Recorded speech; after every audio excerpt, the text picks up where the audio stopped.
Hello from Covenant Life Fellowship, where Ken Porter That's me. is the pastor. My name is Bev Porter, and welcome to Bev Lifeline. So Yes. today we wanted to talk about seeing it before you See it. see it. Yes.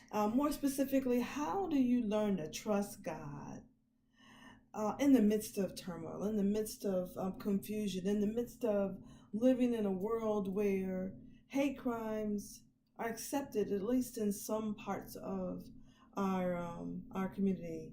How do you learn to trust God when your husband is going right when he really should be going left? How do you trust God when you've just lost your job, or when your children are bringing you heartache? How do you trust God the way Habakkuk trusts God? Habakkuk was a prophet in the Old Testament. You should read it. It's such a beautiful book. But in that, Habakkuk started out complaining to God. He said, God, don't you see all of this stuff that's going on? It seems like you don't even care. And the Lord allowed Habakkuk to just complain, because he does that. He gives us Vent. mercy. Go He's on with allowed that. us to vent. And he said to Habakkuk, eventually the Lord did. He says, the just shall live by his faith. The just shall live by his faith. And something pretty wonderful happened to Habakkuk. His circumstances did not change. But Habakkuk's vision and his perspective changed, because towards the end of this oracle, chapter 3, which is the final chapter, he started thanking God. He said, you know what, even if the fig trees don't produce any fruit, even if my labor in my fields don't yield the food, no matter what, I'm going to trust God. That's right. He started praising the Lord in spite of his circumstances. So, the question is, how do we learn how to trust God in spite of our circumstances? And it's very simple in that we have to just trust the word of God. Proverbs 3, 5, and 6 says, trust in the Lord with all of your heart and lean not to your own understanding, but in all of your ways acknowledge the Lord. He shall direct your path. Now, that does not mean that you put your head in the sand and you act like everything is fine and rosy and great. If there are issues, you must address those issues. But the way you address those issues, you address them with love, and you make sure that you do it God's way. He will change your perspective. Many times it's not necessarily that things have to change for the other person, but what has to change is for you to change your perspective, your outlook on things. Things are not always as bad as they seem. Sometimes, of course, things are bad, but what changes all that is the perspective that you have, knowing that you serve a God who is able to do exceedingly abundantly above all that you ask or think.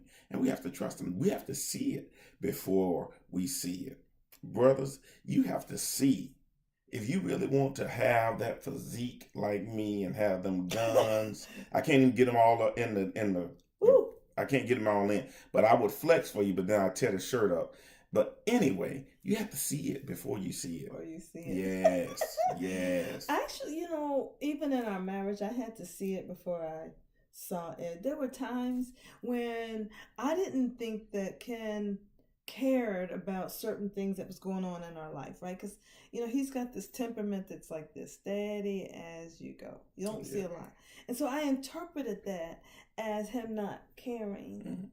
And that was, nothing could be further from the truth. He just expressed himself in a very different way. And and it, if you remember, it caused tension. Oh, it did. Yeah. In our family. And so what did I do? After complaining for a while, I was like Habakkuk in the beginning. I'm just complaining. That didn't work. But I took it to God in prayer. I told you guys many, many months ago that when I get up in the morning, when my alarm goes off, the first thing I do is I get on my knees and I pray for this wonderful man. And I pray that the Lord would allow me to be able to minister to him and to be the best wife that I know how to be. So, in other words, I had to see it before she saw it. Before I saw it. So my secret is not a secret. I got on my knees. I prayed for him. I needed to see it before I saw it. So I was a woman who walked by faith and not by sight. That's really it. I walked by faith, not by sight. Mm-hmm. And it changes your perspective, Yes. and that's the key. You Yes. have to see the beauty Yes. in who said it? Beauty is in the eye of the beholder, and you really have to see the beauty that surrounds you. You have to see the beauty in your spouse. Yes. Many times we take it for granted. Yes. That's why we don't see it. So make sure that you don't take it for granted. Make sure you don't take your relationship with the Lord for granted, because you will miss out on the greatest gift in life. You said beauty is in the eye of the beholder, right? Yes, what I said. am beholding you. Behold me, baby. Behold me. And when we get off, you can hold me. You can behold me. Hold me. Yeah. No, that's not how. No, that's all right. Never mind.